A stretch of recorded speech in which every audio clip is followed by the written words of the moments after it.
Hi miracle makers. നിങ്ങളുടെ ജീവിതത്തിൽ കൂടുതൽ സമ്പത്ത്, സ്നേഹം, വിജയം എന്നിവ ആകർഷിക്കണോ? ക്രിസ്റ്റൽസ് എന്ന് പറയുന്നത് വളരെ പവർഫുള്ളായ മാനിഫെസ്റ്റേഷൻ ടൂളാണ്. അവ നിങ്ങളുടെ ഊർജത്തെ വർദ്ധിപ്പിച്ച് നിങ്ങളുടെ ആഗ്രഹങ്ങളെ യാഥാർത്ഥ്യമാക്കാൻ സഹായിക്കും. ഈ വീഡിയോയിൽ ഏറ്റവും മികച്ച ക്രിസ്റ്റലുകൾ എന്താണെന്നതും അവ എങ്ങനെ ഉപയോഗിക്കാം എന്നതുമെന്നാണ് ഞാൻ വിശദീകരിക്കുന്നത്. അവസാനം വരെ കാണൂ.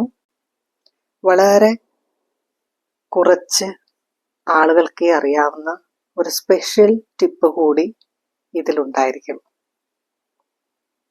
ഈ വീഡിയോ നിങ്ങൾക്ക് ഇഷ്ടമാണെങ്കിൽ ദയവായി സബ്സ്ക്രൈബ് ചെയ്യുക, ബെല്ലൈക്കൺ അമർത്തുക. നിങ്ങൾക്ക് മാനിഫെസ്റ്റേഷൻ, ആത്മീയത, വ്യക്തിഗത വളർച്ച, അതായത് പേഴ്സണൽ ഗ്രോത്ത് എന്നിവയെക്കുറിച്ചുള്ള കൂടുതൽ ടിപ്സ് ലഭിക്കും. നിങ്ങൾക്ക് ഇഷ്ടപ്പെട്ട ക്രിസ്റ്റൽ ഏതാണെന്ന് കമൻറ്റിൽ പറയുക. അപ്പോൾ വീഡിയോയിലേക്ക് പോകാം. മാനിഫെസ്റ്റേഷൻ എന്നത് നിങ്ങളുടെ തോട്ട്സിനെ യാഥാർത്ഥ്യത്തിലേക്ക്, റിയാലിറ്റിയിലേക്ക് മാറ്റുന്ന ഒരു പ്രക്രിയയാണ് മാനിഫെസ്റ്റേഷൻ. ക്രിസ്റ്റലുകൾ നാച്ചുറലായിട്ട് ഭൂമിയിൽ ഉണ്ടാകുന്ന വിവിധ തരം ക്രിസ്റ്റലുകളാണ്, അല്ലെങ്കിൽ കല്ലുകളാണ്. ഇവയ്ക്ക് ഊർജത്തിനെ ശക്തിപ്പെടുത്താനും, അതായത് പ്രത്യേക തരം ഊർജത്തിനെ ശക്തിപ്പെടുത്താൻ പ്രത്യേക തരം കല്ലുകൾക്ക് കഴിയും. ക്രിസ്റ്റലുകൾ ഊർജം ശക്തിപ്പെടുത്തുവാനും നെഗറ്റീവ് ബ്ലോക്കുകൾ നീക്കുവാനും സഹായിക്കും. ഓരോ ക്രിസ്റ്റലിനും വ്യത്യസ്തമായ വൈബ്രേഷൻ ഉണ്ട്. അതിനാൽ ധനം, സ്നേഹം, സക്സസ് എന്നിവ ആകർഷിക്കുവാൻ ഇവ നമുക്ക് ഉപയോഗിക്കാവുന്നതാണ്. ഇനി മാനിഫെസ്റ്റേഷനായി ഏറ്റവും ശക്തമായ 5 ക്രിസ്റ്റലിനെ കുറിച്ച് ഞാൻ ഈ വീഡിയോയിൽ പറയാം. 1. സിട്രിൻ. പണക്കാരുടെ കല്ല് എന്നാണ് സിട്രിനെ പറയുന്നത്. അതല്ലെങ്കിൽ മർച്ചൻഡീസിന്റെ സ്റ്റോൺ, ബിസിനസ്സുകാരുടെ സ്റ്റോൺ എന്നാണ് സിട്രിൻ ക്രിസ്റ്റലിനെ പറയുന്നത്. വ്യാപാരികളുടെ കല്ല്. കാരണം ഈ സിട്രിൻ സമ്പത്തും ധനസമ്പാദനവും ആകർഷിക്കുന്നു. മണി അട്രാക്ട് ചെയ്യാൻ വളരെ പവർഫുൾ ആയിട്ടുള്ളൊരു സ്റ്റോൺ ആണ് സിട്രിൻ. നിങ്ങൾ മണി അട്രാക്ട് ചെയ്യുന്നവരാണെങ്കിൽ ഒരു സിട്രിന്റെ സ്റ്റോൺ നിങ്ങളുടെ വാലറ്റിലോ, നിങ്ങൾ ചെയ്യുന്ന ബിസിനസ്സിൽ ചെയ്യുന്നവരാണെങ്കിൽ നിങ്ങളുടെ ഓഫീസിലെ ഡെസ്കിലോ, അതല്ലെങ്കിൽ എപ്പോഴും എനർജൈസ് ആയിരിക്കുവാൻ ഒരു ബ്രേസ്ലെറ്റോ ധരിക്കാവുന്നതാണ് സിട്രിന്റെ. 2. Rose quartz. അത് ലവ് അട്രാക്ട് ചെയ്യാനുള്ള, സ്നേഹത്തിനായുള്ള കല്ലാണ് റോസ് ക്വാർട്സ്. റോസ് ക്വാർട്സ് സ്വയം സ്നേഹം, അതായത് സെൽഫ് ലവിനും ആത്മീയ ബന്ധത്തിനും അതുപോലെ നിങ്ങളുടെ റിലേഷൻഷിപ്പിന്റെ മാനിഫെസ്റ്റേഷനും ഏറ്റവും അനുയോജ്യമാണ്.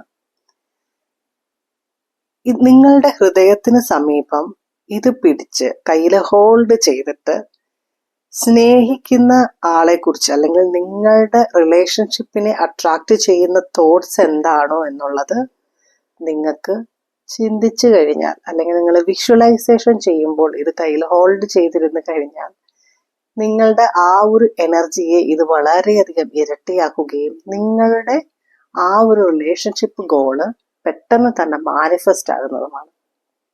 3. അമത്തിസ്റ്റ്. വിവേകത്തിന്റെ കല്ല് എന്നാണ് പറയുന്നത്, ഇൻറ്റ്യൂഷന്റെ കല്ല്. അമത്തിസ്റ്റ് എന്നത് ആത്മീയ ബോധം അല്ലെങ്കിൽ ഇൻറ്റ്യൂഷൻ വർദ്ധിപ്പിക്കുവാൻ സഹായിക്കുന്ന ഒരു കല്ലാണ്. ധൈര്യം, അതേപോലെ തന്നെ ഇൻറ്റ്യൂഷൻ, എന്തും നേരിടുവാനുള്ള ഒരു ശക്തി എന്നിവ നമുക്ക് ഈ ഒരു കല്ല് ധരിക്കുന്നത് കൊണ്ട് ലഭിക്കുന്നതാണ്. 4. പൈറൈറ്റ്. വിജയത്തിനുള്ളൊരു കല്ലാണ് പൈറൈറ്റ്. വിജയവും ആത്മവിശ്വാസവും ആകർഷിക്കാൻ പൈറൈറ്റ് വളരെയധികം ഹെൽപ്പ് ചെയ്യും. ഇത് നമ്മൾ നിങ്ങളുടെ ജോലി സ്ഥലത്ത് സൂക്ഷിക്കാം, അതല്ലെങ്കിൽ കയ്യിൽ ബ്രേസ്ലെറ്റ് ആയിട്ട് അണിയാവുന്നതാണ്. 5. Clear quartz. എല്ലാ ആഗ്രഹങ്ങൾക്കും അനുയോജ്യമായൊരു കല്ലാണ് ഈ ക്ലിയർ ക്വാർട്സ്. ഇതൊരു മാസ്റ്റർ ഹീലർ ആണ് ഈ ക്ലിയർ ക്വാർട്സ്. എന്തും മാനിഫെസ്റ്റ് ചെയ്യാൻ ഇത് സഹായിക്കും. ഏതൊരു നെഗറ്റിവിറ്റിയെയും ഇത് അട്രാക്ട് ചെയ്തിട്ട് റിലീസ് ചെയ്യും, അതായത് പോസിറ്റിവിറ്റി ആക്കി മാറ്റുവാൻ കഴിയുന്ന വളരെ സ്റ്റോണുകളുടെ എല്ലാം അധിപൻ എന്ന് പറയാവുന്നതാണ് ക്ലിയർ ക്വാർട്സ്. ഇനി നമുക്ക് ഈ ക്രിസ്റ്റലുകൾ എങ്ങനെ ഉപയോഗിക്കാമെന്ന് നോക്കാം. ഒന്നുകിൽ നമുക്ക് ധ്യാനിക്കുമ്പോഴോ അതല്ലെങ്കിൽ വിഷ്വലൈസേഷൻ ചെയ്യുമ്പോഴോ ഈ ക്രിസ്റ്റലിനെ ഉള്ളം കൈയിൽ വെച്ചുകൊണ്ട് നമുക്ക് ചെയ്യാവുന്നതാണ്.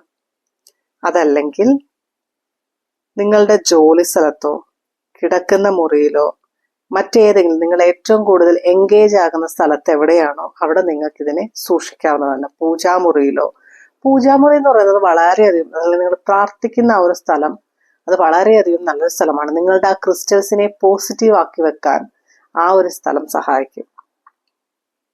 അതല്ലെങ്കിൽ യഥാർത്ഥ ക്രിസ്റ്റൽ കൊണ്ടുള്ള ജ്വല്ലറികൾ ധരിക്കാം. ബ്രേസ്ലെറ്റ് ധരിക്കാം, ഇയറിങ്സ് ആയിട്ട് ധരിക്കുന്നവരുണ്ട്, അല്ലെങ്കിൽ കഴുത്തിലെ ചെയിനായിട്ട് ഇടുന്നവരുണ്ട്, കയ്യിലെ വിരൽ മോതിരങ്ങളായിട്ട് ഉപയോഗിക്കുന്നവരുണ്ട്. ഇതിനകത്ത് നിന്നൊരു ബോണസ് ടിപ്പ് എന്നുള്ളതാണ്, ഈ ക്രിസ്റ്റലിനെ നമ്മൾ ഉപയോഗിച്ചുകൊണ്ടിരിക്കും തോറും ക്രിസ്റ്റലിന്റെ പോസിറ്റീവ് എനർജി മാറി അതായത് ക്രിസ്റ്റൽ നമുക്ക് പോസിറ്റീവ് എനർജി തന്നിട്ട് നമ്മളിലെ നെഗറ്റീവ് എനർജി അത് അബ്സോർബ് ചെയ്യും. അപ്പോൾ കുറെ നാളാകുമ്പോഴത്തേക്ക് ഈ ക്രിസ്റ്റലിന്റെ പോസിറ്റിവിറ്റി പോകും. അപ്പൊ നമ്മൾ എന്ത് ചെയ്യും? പുതിയ ക്രിസ്റ്റൽ വാങ്ങിക്കണോ? ഒരിക്കലുമല്ല. നിങ്ങൾക്ക് ഈ ക്രിസ്റ്റലിനെ ചാർജ് ചെയ്ത് ക്ലെൻസ് ചെയ്ത് യൂസ് ചെയ്യാവുന്നതാണ്. ക്രിസ്റ്റലുകളുടെ ശക്തി നിലനിർത്താനായിട്ട് നിങ്ങൾ അതിനെ വൃത്തിയാക്കി ചാർജ് ചെയ്യേണ്ടതുണ്ട്. ഇതാ ചില വഴികൾ. ഒന്നെന്ന് പറയുന്നത് സൺലൈറ്റ്, സൂര്യപ്രകാശത്തില് വെച്ച് നമുക്ക് ക്രിസ്റ്റലിനെ ചാർജ് ചെയ്യാൻ പറ്റും. 2, മൂൺലൈറ്റ്, പൂർണ്ണ ചന്ദ്രൻ ഉള്ളപ്പോൾ ആ ചന്ദ്രന്റെ പ്രകാശം കൊണ്ടിട്ട് നമുക്ക് ക്രിസ്റ്റലിനെ ചാർജ് ചെയ്യാൻ പറ്റും. 3, സെലനൈറ്റ്. ഈ ക്രിസ്റ്റലുകളെ എല്ലാം ഒരു സെലനൈറ്റ് പ്ലേറ്റിൽ സൂക്ഷിച്ചാൽ മതി. അതല്ലെങ്കിൽ സൗണ്ട് വെച്ചിട്ട് അല്ലെങ്കിൽ സിംഗിങ് ബോൾ വെച്ചിട്ട് നമുക്ക് ബെല്ല് വെച്ചിട്ട് ഇതിനെ നമുക്ക് ചാർജ് ചെയ്യാൻ പറ്റും. ഈ ക്രിസ്റ്റലുകളിലൊക്കെ തന്നെ നിങ്ങൾക്ക് ഏറ്റവും ഇഷ്ടപ്പെട്ടത് ഏതാണെന്നുള്ളത് കമന്റ് ചെയ്യുക. നിങ്ങൾക്ക് ഈ വീഡിയോ ഫലപ്രദമായെങ്കിൽ ലൈക്ക് ചെയ്യുവാനും ഷെയർ ചെയ്യുവാനും സബ്സ്ക്രൈബ് ചെയ്യാനും മറക്കരുത്. അടുത്ത വീഡിയോയിൽ കാണാം. Thank you for watching video. Bye.